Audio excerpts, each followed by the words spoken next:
Hello everyone, this is Sarvesh Tripathi, farmer assistant commandant CRPF. और सबसे पहले मैं चाहूंगा कि मैं केंद्रीय सशस्त्र पुलिस बल के यानी सीएपीएफ के सारे सदस्यों को, चाहे वो अधिकारी हों या जवान हों, उनको मुबारकबाद देना चाहूंगा, क्योंकि आज माननीय दिल्ली उच्च न्यायालय ने अपने एक फैसले में सीएपीएफ के सारे मेंबर्स को पुरानी पेंशन के लिए पात्र ठहराया है। और माननीय उच्च न्यायालय ने कहा है कि चूंकि ये भारत के सशस्त्र बल हैं, तो इनके चाहे वो अभी भर्ती हुए हों या बाद में भर्ती हुए हों, पहले भर्ती हुए 2004 के बाद भर्ती हुए हों, कभी भी भर्ती हुए हों, वो सब पुरानी पेंशन के पात्र हैं और उनको पुरानी पेंशन मिलनी चाहिए। तो और ये काफी दिनों से चर्चा में था ये केस, और बाकी सारी सेवाएं भी कोर्ट में गई हैं, बाकी सारी सेवाएं मांग करती रहती हैं समय समय पर कि उनको पुरानी पेंशन मिलनी चाहिए। पुरानी पेंशन, नई पेंशन, इस पे विषय पे काफी सारे डिबेट्स हो चुके हैं, काफी सारे हर दिन आप न्यूज में सुनते होंगे।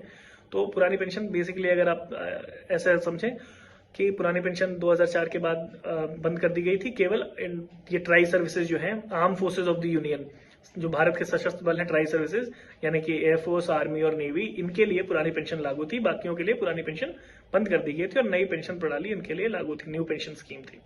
तो और जो सीएपीएफ हैं, केंद्रीय सशस्त्र पुलिस बल, उनमें स्पेशली अगर हम इस केस की बात करें तो Srinivas Sharma versus Union of India ये केस था। ये 37 बैच के सीधे नियुक्त राजपत्रित अधिकारियों का बैच, जो आप समझे 2004-5 संघ लोक सेवा आयोग द्वारा जो चयनित अधिकारी थे हैं, और वो गए थे न्यायालय में इस डिमांड के साथ कि उनको ओल्ड पेंशन स्कीम, पुरानी पेंशन स्कीम में ही उनको रखा जाए।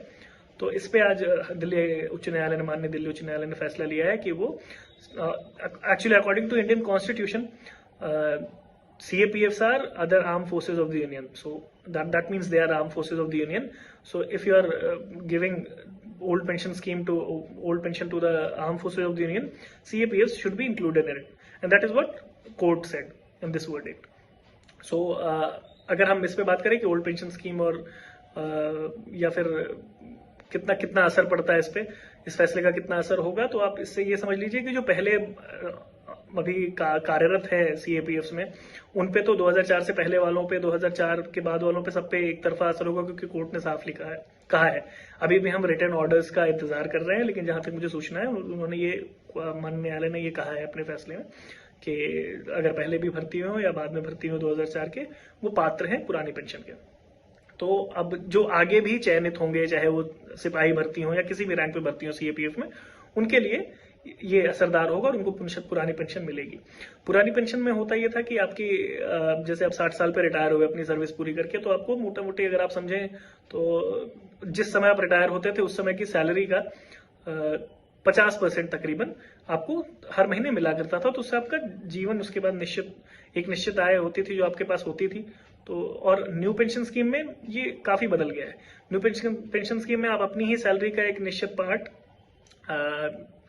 जमा होता है आपका, और उसके बाद सरकार, अगर मान लीजिए जो अभी की स्थिति है 10% आपकी सैलरी का 14% गवर्नमेंट दे देती है उसमें, तो वो फिर 3 अलग अलग जगहों पे, अलग अलग कंपनियों में जाता है, और उसको मार्केट के हिसाब से वो घटता बढ़ता रहता है। फिर तो लोगों को अगर साधारण स्थिति में समझा जाए तो ये थोड़ा सा डाइसी है।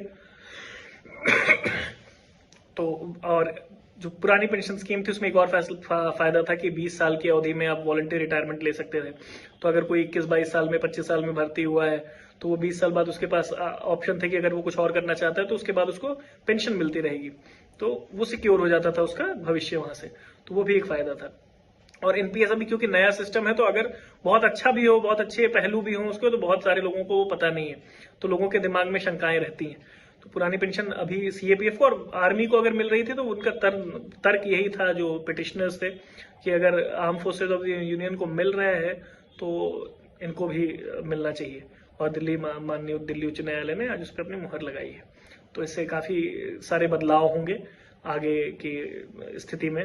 और जो आगे बच्चे एस्पिरेंट्स हैं जो सीएपीएफ में, चाहे एसी या फिर कांस्टेबल या for any rank, if they are aspiring for it, तो इट इज वैसे भी काफी शाइनिंग करियर था, इसके बाद और बेहतर हो जाएगा as a career.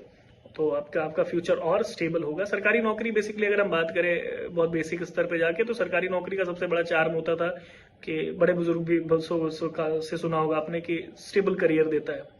Stable career का एक सबसे बड़ा मापदंड मेरे ख्याल से पेंशन भी है। तो पेंशन और जो पुरानी पेंशन थी, पेंशन की बात हम जब करते हैं तो वही होती है, क्योंकि न्यू पेंशन स्कीम में 60 साल पे रिटायरमेंट का भी कोई कॉन्सेप्ट नहीं है। न्यू पेंशन स्कीम काफी अलग कहानी है, उस पर कई वीडियोस करेंगे तो हम कवर कर पाएंगे। तो पुरानी, अगर स्टेबिलिटी की बात करें गवर्नमेंट सर्विसेज की, तो पुरानी पेंशन भी है। मेरे अपने समझ में, अगर मैं जितनी इकोनॉमिक्स मुझे समझ में आती है, जितना मुझे समझ में आता है सर्विसेज को, जितने मैं 8-9 साल की सेवा में अपने समझा है कि पुरानी पेंशन स्कीम अगर लागू कर दी जाए तो उससे मोराल किसी भी सर्विस का फॉर दैट मैटर ज्यादा होगा, क्योंकि हर इंसान की समझ इतनी इस लेवल पे नहीं हो पाती कि एनपीएस अगर बहुत अच्छा भी हो तो आप समझा पाए।